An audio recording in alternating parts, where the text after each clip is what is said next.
4 PM news network में दोस्तों आपका स्वागत है। मैं हूं आपके साथ राशिद ज़हीर। कपिल सिब्बल ने नायडू को और नीतीश कुमार को चेतावनी तो नहीं लेकिन एक सीधे लफ्ज़ों में दो टूक कहा कि आप ये बयान तो दीजिए कि हम वक्फ अधिनियम जो बिल लेकर आई है सरकार उसके पक्ष में खड़े हैं। इसमें तो कोई दो राय नहीं कि दोनों का पक्ष पता चल गया है। जब अपने सांसदों को व्हिप जारी करते हुए संसद की उस चर्चा में भाग लेने के लिए और भारतीय जनता पार्टी के पक्ष में वोट करने के लिए व्हिप जारी कर दिया गया है, तो ये बात कहने में भी क्या बुराई है कि हम मोदी जी के साथ खड़े हैं।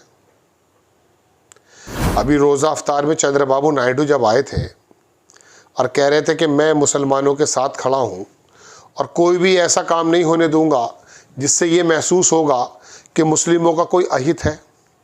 कपिल सिब्बल ने बयान देते हुए नीतीश कुमार और चंद्रबाबू नायडू को ही नहीं घेरा, मोदी जी को भी घेरा और कहा कि आप जब इतना देश का इतना ज़रूरी मुद्दा लेकर आए हैं, वाकई बहुत ज़रूरी है। उन्होंने कहा लैंड जिहाद, लव जिहाद, ये इतने बड़े मुद्दे कब से हो गए जो मोदी जी अपना तन मन धन सब कुछ लगा करके इसी पर लगे हुए हैं। तो उन्होंने कहा कि हिंदू समाज में जो विल होती है, विल मतलब वसीयत होती है, जिसमें लड़कियों को अधिकार नहीं दिया जाता, लड़कों के संबंध में कहा जाता है, उस विल को चेंज कर दें।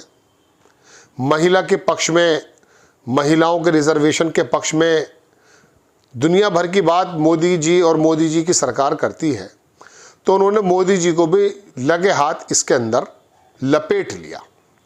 अब जब उन्होंने ये बात कही, मैं थोड़ा सा NDTV में देख रहा था और छोटा सा वीडियो दिखा दूंगा अगर हमारे एडिटर चाहेंगे तो उन्होंने जब नीतीश को और नायडू को ये चैलेंज करते हुए कहा कि आप ये कहकर तो देखिए कि हम मोदी जी के साथ बिल के समर्थन में खड़े हैं, वक्फ अधिनियम में जो भी संशोधन हो रहा है उसके साथ आप मोदी जी के साथ खड़े हैं, ताकि तारीख आपको याद रखे कि आप टोपी पहन करके जब इफ्तार में जाते हैं तो देश का मुसलमान कभी नीतीश कुमार के अंदर मुस्लिम देख लेता है, कभी चंद्रबाबू नायडू के अंदर मुस्लिम देख लेता है। मतलब जो टोपी पहन लेता है उसको ये सोचने लगता है कि यार ये तो मुसलमान है, ये तो अपना आदमी है। सत्ता दल ने ये फैसला किया है कि जो वक्फ बिल है वो पेश किया जाएगा और उसको पारित किया जाएगा। वैसे तो हर धर्म में सुधार की ज़रूरत है, चाहे वो इस्लाम हो, चाहे वो हिंदुइज़्म हो, हिंदू धर्म हो या कोई और धर्म हो, क्रिश्चियनिटी हो, तो सुधार तो अच्छी बात है, लेकिन इसके पीछे मकसद क्या है? और मकसद हम देख रहे हैं 2014 के बाद कि एक रिलीजियस कम्युनिटी को टारगेट किया जा रहा है।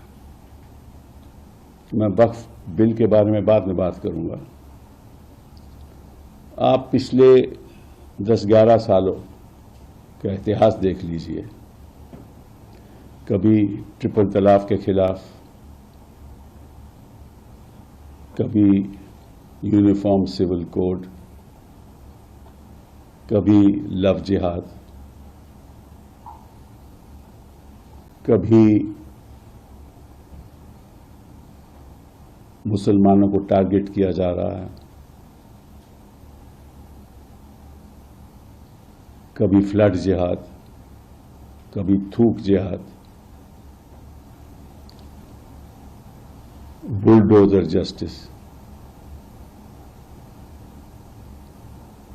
तो कहने का मतलब यह है कि अगर एक पॉलिटिकल पार्टी का यही एक पॉलिटिकल एजेंडा है देश के सामने कि किसी तरीके से एक धर्म को टारगेट करके बाकी लोगों के अपने पक्ष में कर लो ताकि हम चुनाव जीत जाएं,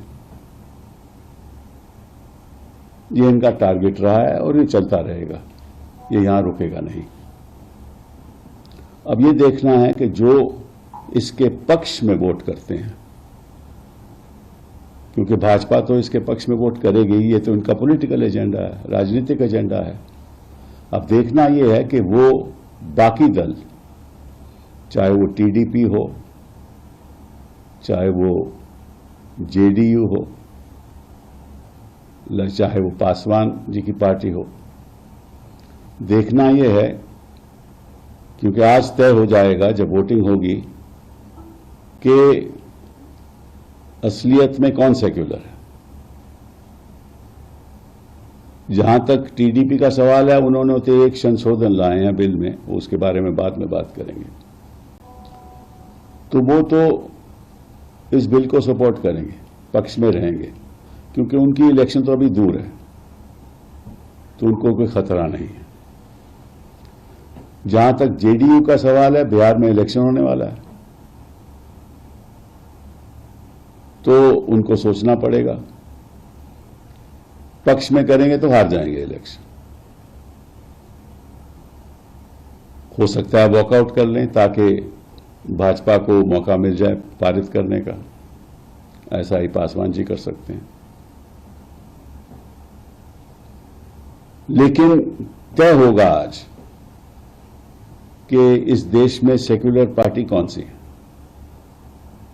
विपक्ष तो इसके खिलाफ वोट करेगा ही, और मैं चाहूंगा, और मेरे बड़े अच्छे मित्र हैं चंद्रबाबू नायडू जी, तो एक बयान दे दें कि हम इस बिल के पक्ष में हैं। वोट तो एक अलग बात होती है, ताकि एक ऐतिहासिक बयान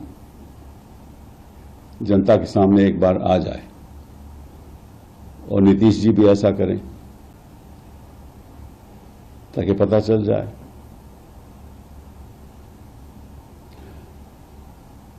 मैं मोदी जी से पूछना चाहता हूं कि हिंदू धर्म में आप सुधार क्यों नहीं लाना चाहते?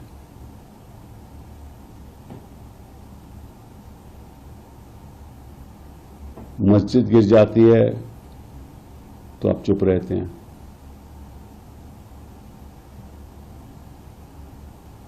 संभल के मामले में आप चुप रहे।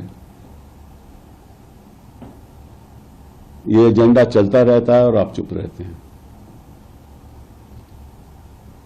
मैं आपसे पूछना चाहता हूं कि हिंदू धर्म में जो अपनी विल करता है, जिसकी प्रॉपर्टी है, जो विल करता है, वसीयत करता है, उसमें विल में हो ये कह देते हैं कि ये हमारी प्रॉपर्टी बेटों को जाएगी, बेटियों को नहीं जाएगी, कहते हैं ना। तो बेचारी जो महिलाएं हैं, उन्हीं की औलाद हैं, उनको संपत्ति नहीं मिलती क्योंकि एक बिल हो जाती है। सुधार की जरूरत नहीं है। मैं तो एक बखैर बात कह रहा हूं कि मुसलमान है, अलबत्ता अपना आदमी समझ लेता है, अपना नेता समझ लेता है। हैदराबाद का ओवैसी कितनी भी ऑथेंटिक बात करे, लेकिन वो अखिलेश की बात को मान लेता है, मुलायम सिंह की बात को मान लेता है, लालू प्रसाद के लड़के की बात को बिहार में मान लेता है, ममता बनर्जी की बात को मान लेता है, अपने लोगों की नहीं मानता। शहाबुद्दीन करके एक नेता हुआ करते थे, इंसाफ पार्टी भी बनाई थी उन्होंने, बड़ा शानदार वक्ता हुआ था थे वो, अब भी है शायद, ज़माने से देखे नहीं गए। अलीगढ़ मुस्लिम यूनिवर्सिटी ने भी बड़ा शानदार रोल अदा किया है, ऐसे ऐसे लोगों को जन्म दिया। हालांकि मुस्लिम कौम उसकी कोई ख़ास कदर नहीं कर पाई, लेकिन बहरहाल तो कपिल सिब्बल का ये चैलेंज नीतीश कुमार और चंद्रबाबू नायडू टोपी तो पहन सकते हैं, लेकिन ये वाला चैलेंज स्वीकार नहीं कर सकते। चूँकि मैं इस एपिसोड को, इस वाली बात को यहाँ ख़त्म करके दूसरी बात कह रहा हूँ, जयचंदों को इतिहास भूलता नहीं है। जब वो गद्दारी करते हैं तो उनका नाम जो है इतिहास में दर्ज हो जाता है। ये मैंने बिल्कुल अलग परिप्रेक्ष्य में बात कही है, कोई इससे जोड़ कर ना देखे। अब मैं वहीं पिछली बात पर आ जाता हूँ। तो दोस्तों, बात यह है कि जब कपिल सिब्बल ने कहा कि आप, हालांकि बयान की कोई गुंजाइश नहीं बची है, ये जो आप स्क्रीन पर देख रहे हैं, ये जनता दल यू का वही विहिप है जिसके अंदर उन्होंने कह दिया कि साहब आप जा कर के मोदी जी के समर्थन में आ जाइए। फिर वो यूट्यूबर्स और एंकर्स अपने अपने व्यूज़ बढ़ाने के लिए नई नई बातें करते हैं। झटका मोदी को, नीतीश पलटे। बहुत ज़माने से कह रहा हूँ कि जब मुफाद की बात आती है तो ये पलटते नहीं हैं, ये अपने वहीं पर रहते हैं, और जब मुफाद इनका पक्ष में होता है वहीं रहते हैं, नहीं तो कहीं और पकड़ लेते हैं।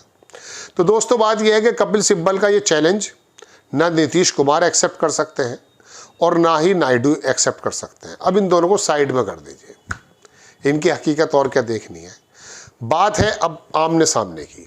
कपिल सिब्बल ने मोदी जी से भी इसी वीडियो में कहा कि मोदी जी आप सिर्फ एक ही धर्म के बारे में इतने चिंतित क्यों हैं। ये तो मैं बहुत पहले से कहता आया हूँ। आपको मुस्लिम मुद्दे ही नज़र क्यों आते हैं। सारी खराबी, सारी गुंजाइशें जो अच्छी हो सकती हैं वो मुस्लिम समाज, मुस्लिम धर्म, मुस्लिम समुदाय के अंदर ही क्यों नज़र आता है आपको। आपको ईश्वर ने जो दुनिया में भेजा है वो इसीलिए भेजा है कि जाओ उत्थान कर दो विशेष समुदाय का। अरे आपको मोदी जी तो वोट हिंदू धर्म के लोग ज़्यादा देते हैं। आपने हिंदुत्व की एक ऐसी लेबोरेटरी तैयार कर दी है कि जो कभी मध्य प्रदेश उसका एपिक सेंटर होता है, कभी महाराष्ट्र होता है, कभी दंगे होते हैं, कभी कपड़े, कभी कब्रिस्तान होता है। आपके ये टूल्स हैं, तो वोट तो आपको वो देते हैं, उनके लिए कुछ करो ना भगवान। लेकिन अल्टीमेटली आप उनके लिए कुछ कर रहे हैं। देखिए 3 इडियट एक फिल्म आई थी, उसमें एक डायलॉग था कि दोस्त अगर मिसाल के तौर पे फेल हो जाए तो दुख होता है, लेकिन अगर पता चले कि दोस्त टॉप कर गया तो बहुत ज़्यादा दुख होता है।